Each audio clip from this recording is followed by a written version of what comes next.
We have a problem. The median American under 35 has less than $5,500 saved, but it gets a little worse. 12 months ago, Americans were saving just 5.2% of their income. Fast forward to the data that we have today, and now Americans are only saving 3.6% of their income. This is what we're going to change starting today.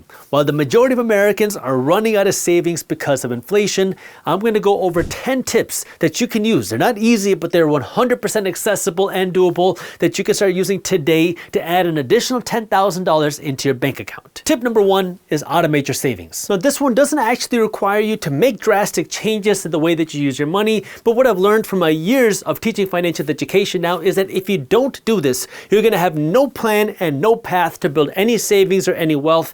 So you have to do this, and it starts by just automating your money and knowing where your money is supposed to go. So you have an income source, your job or your business. You make an income. Now what happens is this money is going to enter this checkings account right here. And what most people do is they live out of this checkings account. This is the money that holds your savings. This is the account that holds your spending money. But when you do that, you have no plan for your money, and it's impossible to build some real savings and some real wealth. So what I want you to do now is you have this account right here, checkings account, which will be your spending money. But then I want you to open up 2 other bank accounts. Bank 1, Bank 2. Most banks will do this completely free, and they will allow you to do this automation that I'm going to show you right here. Now, what you're going to do is this account right here is going to hold your savings money, and this account right here is going to hold your investing, I'm spelling this wrong, investing money right here. This way, you know that the money in this bank account is supposed to be used to protect you against an emergency. This is your savings right here. This money is supposed to be used to go out and be invested somewhere. You cannot use this money to go out and buy a TV. You cannot use this money to go out and buy a car. When you start differentiating your money like this, you automatically start to create these barriers, and when all this money is not in this account, you don't accidentally spend the wrong money, and you don't overspend because you realize you don't have any more money to spend. So how much money should go here? How much money should you go here? One of the things that I like to talk about is a simple 75-15-10 plan, which says for every dollar that you earn from here on out, 75 cents is the maximum that you can spend. 15 cents is the minimum that you can invest. 10 cents is the minimum that you can save as a way to start. Obviously, your wealth is going to be built here. We're focused here, but you need to have these types of automations in place. And most banks will allow you to build this type of automated system where money can automatically be pulled out of your money account here into this account here without any additional fees. Number 2, put a pause on impulse buying. If you don't spend $28 a day, you'll have an additional $10,000 in just 1 year. Right now, the average American is impulse buying $151 a month worth of stuff. But remember, that's an average. That means some people are not doing that much impulse buying, and some people are doing a whole lot more. Now, the reason why this can be so hard is because people assume that this means I can't ever buy any nice things, and that's not what this necessarily means. What this means is you give yourself a little breather. One of the things that I like to talk about here is a 24-hour rule, which is before you go out and start buying things now, especially things you don't need, I want you to give yourself 24 hours. You walk in the mall, you see this nice sweater. You're on Amazon and you see this really nice watch that you want to buy. Instead of just hitting the add to your cart button, what I want you to do is take a pause. Give yourself 24 hours. That way you're not saying, no, I can't buy these things. What you're saying is, I'm just going to think about this thing before I purchase it. And now when you sleep on it, you can give yourself some time and some space to actually realize, do you actually want and need this thing? Yes or no? And if not, you don't buy it. And what you'll see is you'll be able to save out on a whole bunch of impulse buying, of buying a whole lot of things that you didn't actually need and that you weren't actually going to use. Number 3 is use a high interest savings account. Right now, there are a lot of banks paying upwards of 5% a year in interest on your savings. It's always an interesting conversation when I meet high income people that have hundreds of thousands or close to $1 million in the bank, and they ask me, what should I do with my money? And I ask them, well, where is this money sitting? And they say it's sitting in a Bank of America account earning 0.03% a year in interest. And the first thing I say is, well, why don't you consider moving some of this money into a high yield savings account, because it's FDIC insured, it's a regular bank. The only difference is now, instead of getting 0.03%, you get 4 to 5%, because 5% a year in interest on $10,000 is $40 sitting in your account extra a month. 5% a year on $100,000 is an additional $400 sitting in your account every month just because you put your money into a high interest savings account. Now, I want you to be cautious here because we understand that there are scams out there, there are bad institutions out there, and you want to put your money into something a little bit more reputable. And sometimes the more reputable ones might pay you a little bit lower interest. which means you might have to sacrifice some interest for some more of that reputation, which I would 100% do. So just understand that sometimes the crazy high interest ones might come with a lot more risk, even if it's FDIC insured.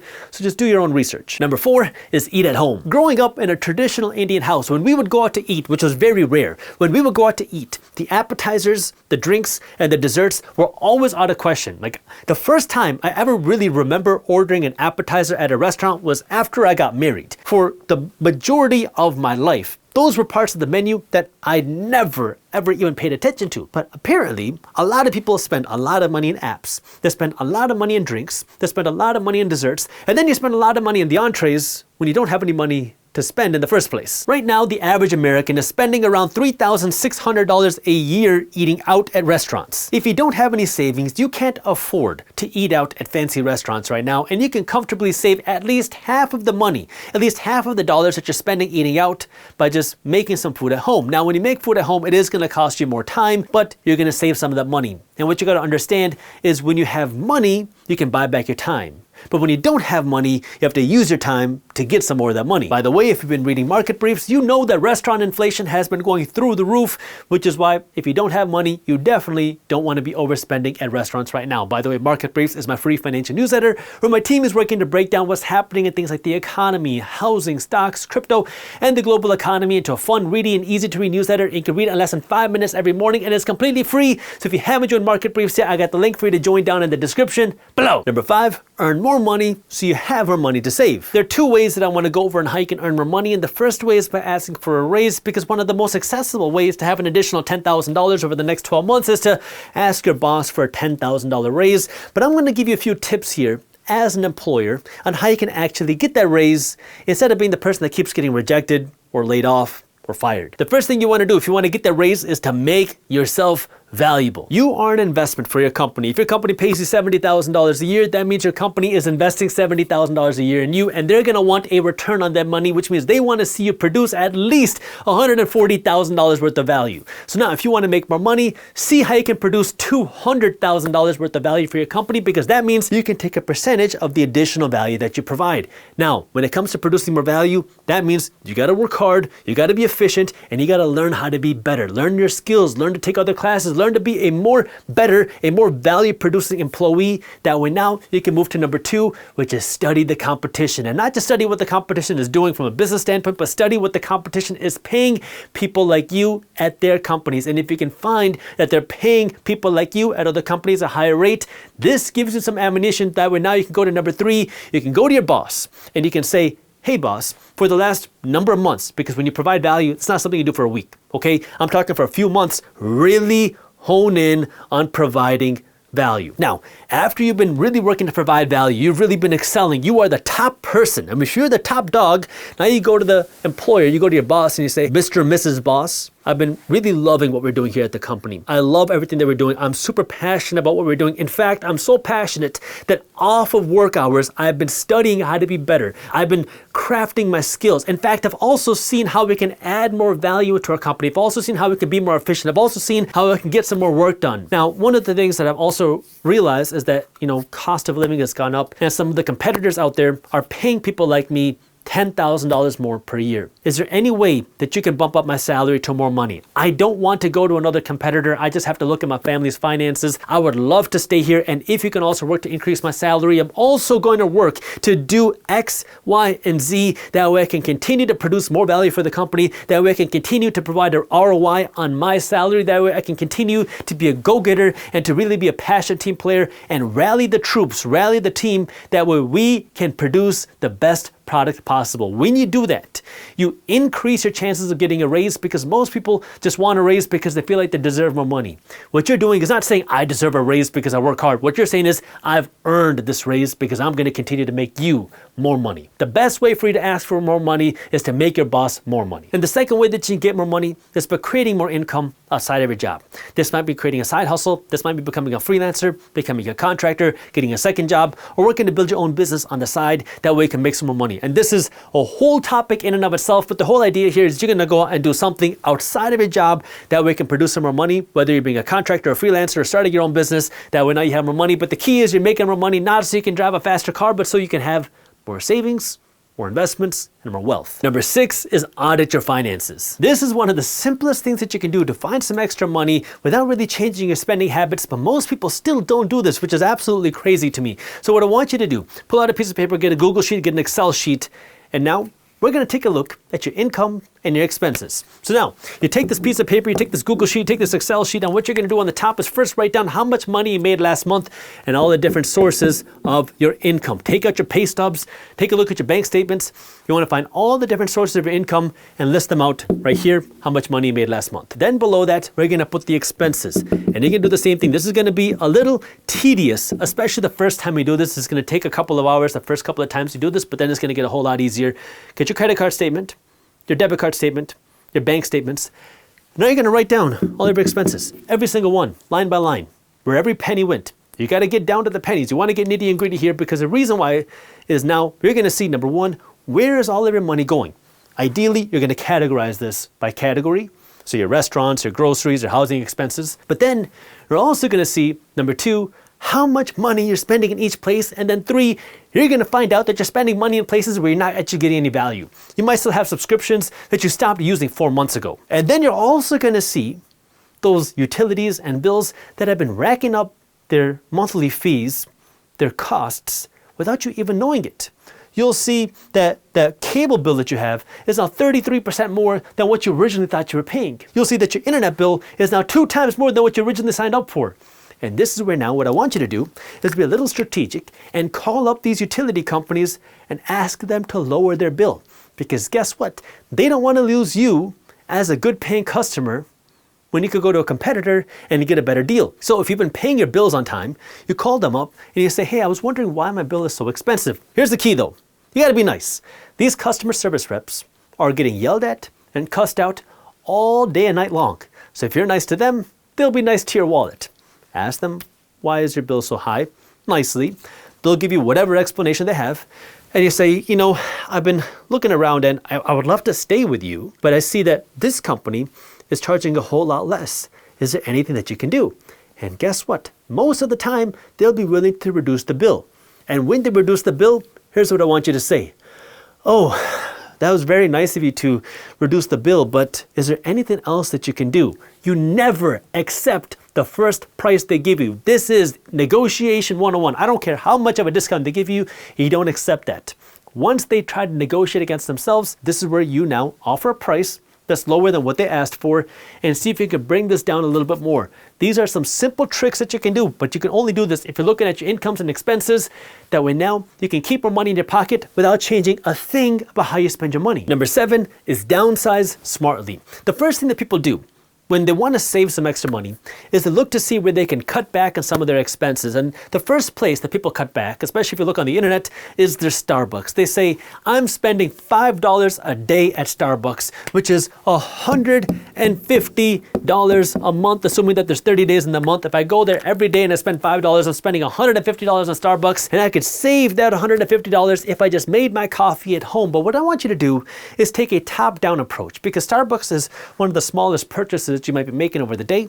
Let's take a look now on the opposite side, some of the biggest purchases, because that might give you a little bit more ability to cut back. The number one largest expense that people have besides taxes, obviously there are ways for you to reduce your taxes, but I'm going to avoid that for this video because that can get a little bit complicated, but I would recommend you look at that. But the largest expense for the average person around the world is your housing. Is there a way for you to downsize your housing costs? Move into a smaller home. Move into a smaller apartment, move into a slightly cheaper apartment. I know that can be a painful concept to understand, but it's temporary. That way you can save some more money. Because if you can save, say, $500 a month to $1,000 a month, depending on where you live, that's an additional $500 to $1,000 every single month, which is more than how much you'd save by never drinking at Starbucks again. The second largest expense is none other than your car. Now, the average new car payment in America today is more than $700 a month, but let's assume that your car payment is only $500 a month, and you might not think that is that big of a deal, but what if now, instead of you taking the $8,000 to put it as a down payment on your car, you take the $8,000 and you buy an $8,000 car. If you take the $8,000 as a down payment and you buy an $8,000 car, now you can save $500 a month. Now, sure, you're not driving a BMW. You're not driving a brand new car, but you get to save this $500 a month, which again is many multiples more than what you would save if you never drank at Starbucks again. Now sure, there's a time and place to drink at Starbucks. If you have credit card debt, if you don't have any savings, you don't want to be doing this either. But I also want you to understand where you can get some of the biggest wins. Because the two biggest expenses for the average American are your housing costs and your car payment. And if you can reduce these, well, this can add a much more significant amount of money into your bank account every single month, which you can save, invest, and build your wealth. Number 8 is stop paying service fees. I gave the story on YouTube a little while ago, but I still think about it today because I got into a Lyft a little while ago and my Lyft driver was telling me about how she lives in a mobile home park and how she orders Grubhub or DoorDash pretty much every single day. And it was such a crazy concept to me because I refuse. I mean, if I don't have to, I'm not going to buy something off of DoorDash or Grubhub because you got to pay so many service fees. I mean, sure, in a certain situation, it is worth it. But that is not my daily go-to thing because now you got to pay for the service fee, you got to pay for the delivery fee, and you got to pay for the tip on top of your food. I mean, these fees add up like an additional 25% on your order. And if you're talking about now, how do I save $10,000? How do I save my first couple of $1,000s? You should not be paying an additional 25% just to buy your food. It's the same thing with your groceries. If you're buying your groceries with Amazon Fresh or Instacart, if they're delivering the groceries to you, you're paying somebody else. When if you don't have the money, you got to use the time. When you got the money, you can buy back the time. But even then, you want to be smart with how you spend your money. If it's really going to save you some time, then by all means, go by doing it. But you got to understand the cost with some of these things. Number 9 is pay down your credit card debt faster. Now, of course, this is going to seem like such an obvious concept. If I have credit card debt and I can pay it off faster, then obviously I'll have less expenses that I have to pay. Because right now, the average credit card debt in America is charging more than 27% a year. But there are some simple tricks that you can use to help pay down the credit card debt faster. If you are committed to being financially smart and getting out of a bad financial situation, one of the things that you can do is transfer your credit card balance to a 0% APR credit card where you might get 6 to 12 months of 0% APR time.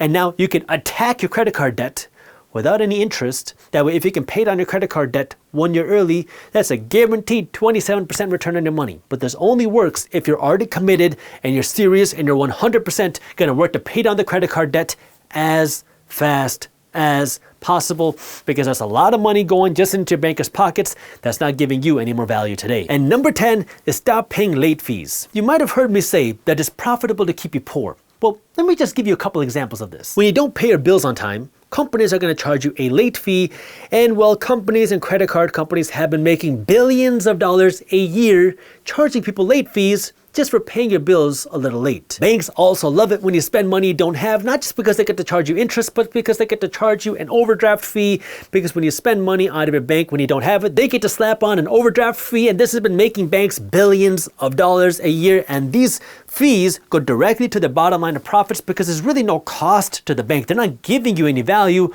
All they're doing is just charging you a fee because you're late. But one of the things that you can do is just take a look at your bills, take a look at your bank account, pay your things on time, and don't buy things you don't have the money for. And if you do that little shift, you can save a lot of money on silly fees that you don't have to pay just because you took a look at your web banking to see how much money you had in your account in the first place. So if you want to save $10,000, here are 10 tips that you can use. I would love to hear from you. Which of these tips are you going to start implementing right now? Let me know down in the comments below. In the early 1930s, we had the Great Depression, we had the market crash. But then in the 1970s, we had another market crash because of the high inflation and the slowing economy. This was an era of stagflation that really hurt the economy. 2001, we had the dot-com bubble burst. You can see the market crash again. 2008, we had the real estate meltdown. But after each time, you'll see that the stock market recovered.